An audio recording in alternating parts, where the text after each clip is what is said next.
Je vous remercie, cher Samba Ndiaye. Je voudrais également vous féliciter pour votre fidèle compagnie depuis 10 ans. Monsieur le Président du Conseil économique, social et environnemental, Monsieur le ministre de l'Éducation nationale, Monsieur le ministre de la Formation professionnelle, de l'Emploi, de l'Apprentissage et de l'Insertion, Monsieur le ministre de l'Enseignement supérieur, de la Recherche et de l'Innovation, Mesdames, Messieurs les ministres d'État, Mesdames et Messieurs les ministres, Excellences, Mesdames, Messieurs les membres du corps diplomatique, Mesdames, Messieurs les autorités académiques, chers parrains, professeurs Souleymane Mboup, Mesdames, Messieurs les représentants des partenaires sociaux, organisations de la société civile et du secteur privé, chers parents d'élèves, chères lauréates et lauréats, c'est toujours avec enthousiasme renouvelé que je préside la cérémonie solennelle de distribution des prix aux lauréats du concours général. Parce que c'est le rendez-vous de l'excellence qui met à l'honneur depuis plus de 50 ans nos meilleurs élèves des classes de terminale et de première. Cette fête célèbre également l'encadrement administratif et académique, ainsi que les parents d'élèves. Rien ne serait possible sans les uns et les autres. S'y ajoute que cette édition se tient dans un contexte d'amélioration des résultats aux différents examens scolaires, du CFE au baccalauréat, marquant ainsi la résilience de notre système éducatif malgré la rude épreuve de la pandémie de Covid-19. Au demeurant, les résultats du concours général de cette année révèlent que les élèves des séries scientifiques ont brillé non seulement dans leur discipline, mais aussi dans les matières littéraires, en s'adjugeant 61% des prix. Je me réjouis également de la parité presque parfaite. Sur 95 lauréats, nous avons 49 garçons et 46 filles, avec une fille comme meilleure élève en la personne de mademoiselle Fatou Niang du lycée d'excellence Mariama Ba.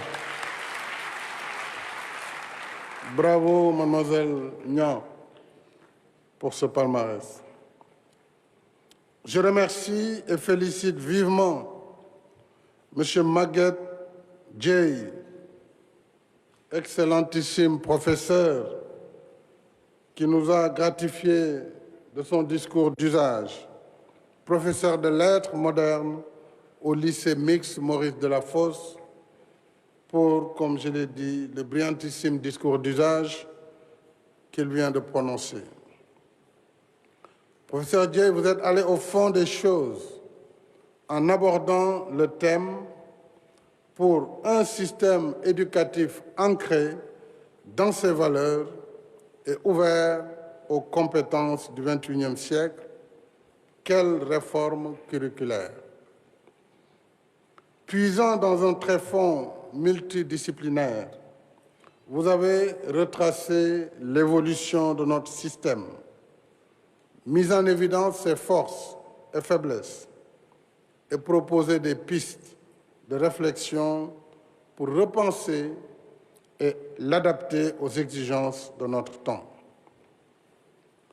Je retiens de votre exposé la reconnaissance des efforts consentis pour notre système éducatif.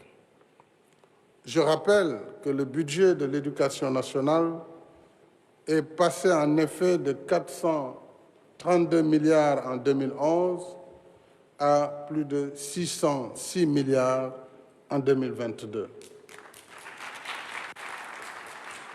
À juste titre, vous avez plaidé également pour un système éducatif enraciné dans nos valeurs de culture et de civilisation et ouvert au monde.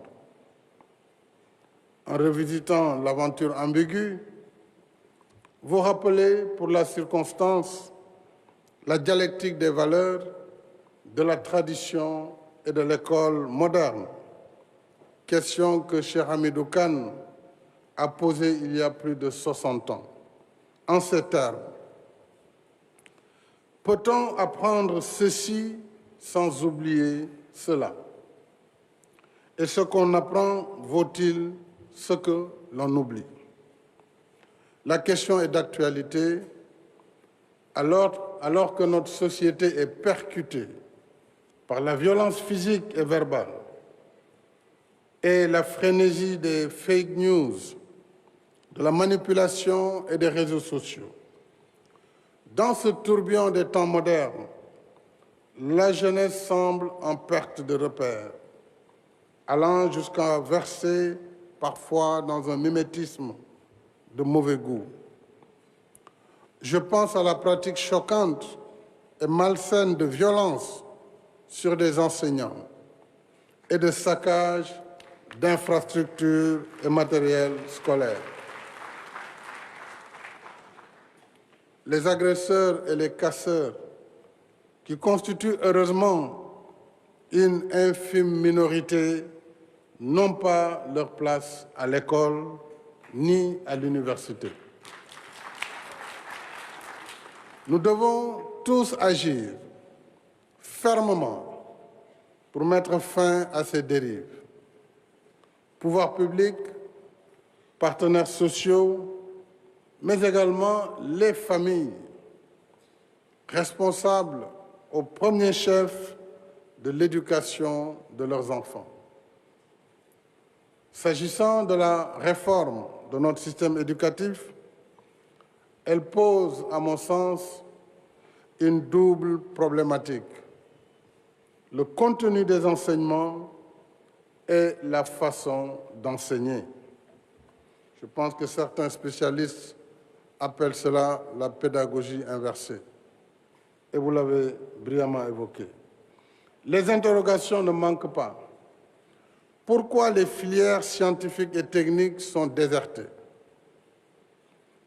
Pourquoi, après 7 ans de cursus, la majorité écrasante des apprenants ne parvient pas à parler anglais, alors que c'est la langue de communication par excellence à l'international? Quel est le degré de pertinence des contenus pédagogiques en instruction civique, en philosophie et en histoire et géographie? Ces questions ne sont pas exhaustives. Elles méritent réflexion et réponse. Le curriculum scolaire doit davantage aider nos élèves à vivre leur temps, affronter les réalités d'un monde en mutation continue, en restant ancrés dans nos valeurs de culture et de civilisation et ouverts aux apports positifs de l'extérieur. En plus du savoir, il doit en même temps et surtout inculquer aux apprenants le savoir-faire et le savoir-être qui les prépare à la vie d'adulte. C'est tout le sens des réformes que nous avons entreprises depuis plusieurs années et que le professeur Dieye a largement évoquées dans son discours d'usage. Il me suffit de mentionner au titre des innovations la création de lycées d'excellence sur la base d'une équité territoriale à Diourbel, Sédhiou et Kaffrine, en plus du lycée d'excellence Mariama Ba de Gorée. En outre, l'ouverture des classes préparatoires aux grandes écoles sera effective dès la prochaine rentrée scolaire. Et là, je veux m'arrêter, Monsieur le ministre de l'Éducation et Monsieur le ministre de l'Enseignement supérieur surtout. Ne nous prenez pas les meilleurs pour les envoyer à l'étranger, maintenant que nous allons ouvrir les grandes classes préparatoires au Sénégal.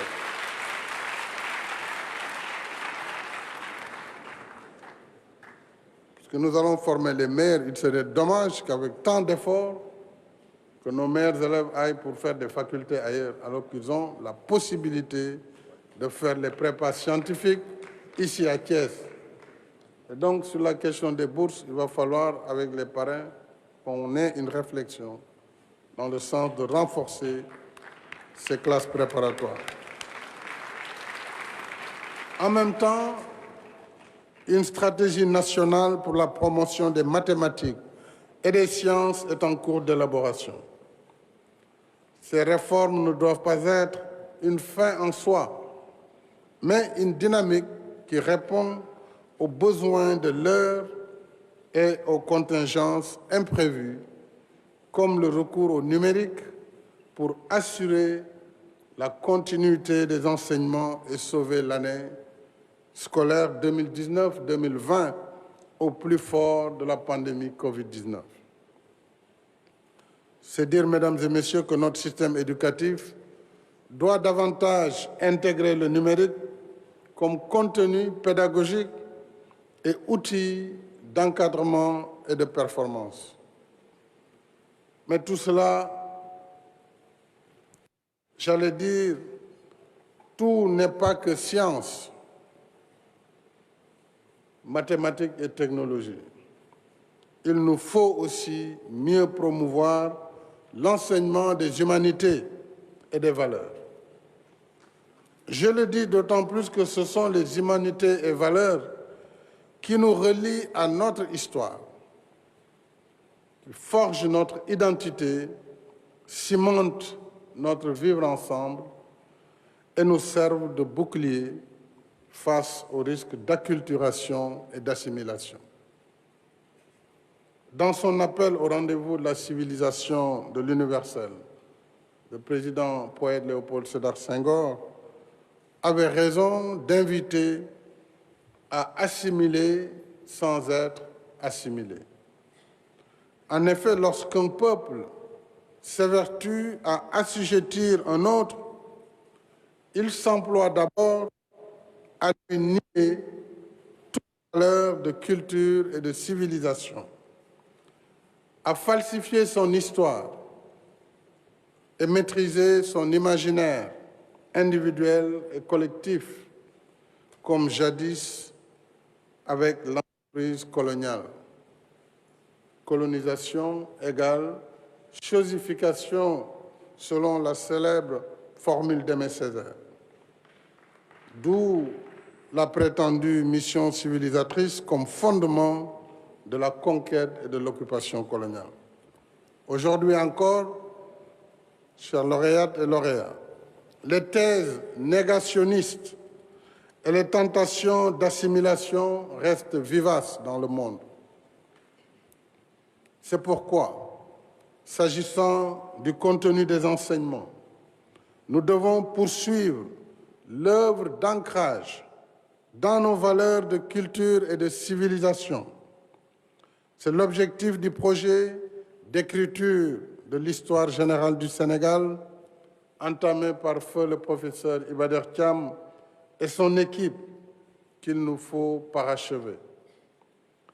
L'école doit en effet rester une valeur refuge qui nous renvoie sans chauvinisme aucun aux faits et figures emblématiques qui marquent notre histoire et notre présent pour former notre patrimoine matériel et immatériel.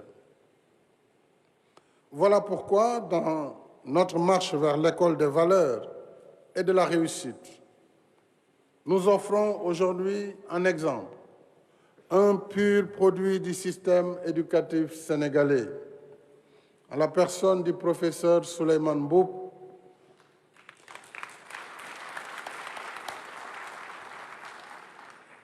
pharmacien-colonel des armées, directeur de l'Institut de recherche en santé, de surveillance épidémiologique et de formation URSEF, basé à Diamniadio. Je voudrais particulièrement vous féliciter, professeur, pour cette initiative et surtout pour votre détermination à hisser l'URSEF à un niveau de standard international. Par votre parcours lumineux, on l'a rappelé, professeur Mboup, médecin-colonel à la retraite des armées, s'est toujours distingué dans l'excellence alliée à la discipline militaire. Il a fait la fierté de notre pays, de l'Afrique et du milieu scientifique aux quatre coins du monde. Si on a donné son nom à un virus, je crois, professeur. Le film en parlait de Mboupela quoi encore? Bon, mais allez faire la recherche. Un nom de virus qui porte son nom. Le professeur Souleymane Mboup est un expert mondialement reconnu, co-découvreur du VIH-2 en 1985, spécialiste du sida et d'autres maladies infectieuses, ce qui lui a valu beaucoup de distinctions. D'ailleurs, je disais au plus fort de la Covid, quand il a commencé à faire le séquençage, je disais, mais il ne faut pas que Mboup nous sorte ici un virus encore ou un mutant sénégalensis et nous créer des problèmes. Mais en tout cas, sur le virus Delta, je pense qu'il a pu très tôt faire un séquençage depuis son laboratoire de Diamniadio. Assurément, nous ne pourrions avoir meilleur parrain pour le concours général en ces temps de pandémie, de Covid-19 et de progression de la variole du singe. Chères lauréates et lauréats, devant vos familles et la nation, vous êtes honorés aujourd'hui en reconnaissance de vos efforts au bout d'une année scolaire intense. Vous avez brillé par vos résultats, prouvé ce que l'école sénégalaise peut produire de meilleur et montrer à vos camarades la voie à suivre. Je vous en félicite vivement, ainsi que vos encadreurs. Cette étape franchie, je vous invite à garder intactes vos ambitions, en restant humble et concentré sur vos études, car bien des défis vous attendent sur le chemin de l'excellence. Alors ne vous laissez ni griser par le succès, ni divertir par les pièges et les contre-valeurs de notre temps. Prenez exemple sur votre parrain. Cultivez sans cesse votre potentiel et fixez-vous comme objectif de devenir des professeurs Souleymane Mboup, chacune et chacun dans son domaine et à sa manière. C'est ce que je vous souhaite et c'est ainsi que vous resterez digne de votre parrain. Bonne chance à toutes et à tous. Je n'oublie pas les parents. Merci, chers parents. Si vos enfants sont les héros du jour, comme j'ai l'habitude de le dire, vous êtes les héros de tous les jours. Pour tous les sacrifices que vous consentez en faveur de leur éducation, vous méritez notre reconnaissance, notre respect et nos applaudissements. Je félicite le ministre de l'Éducation nationale, Mamadou Talla, le ministre de l'Emploi et de la formation professionnelle, Dame Diop, le ministre de l'Enseignement supérieur qui va prendre le relais, M. Cheikh Omar Anne, leurs équipes et surtout l'équipe qui organise le concours général On fait des progrès dans l'organisation, dans l'efficience et dans l'efficacité. Bravo Samba et bravo, n'est-ce pas, tous ceux qui sont derrière, qu'on ne voit pas, Massamba Tchane et les autres, et les techniciens et toutes les équipes de la DMSG.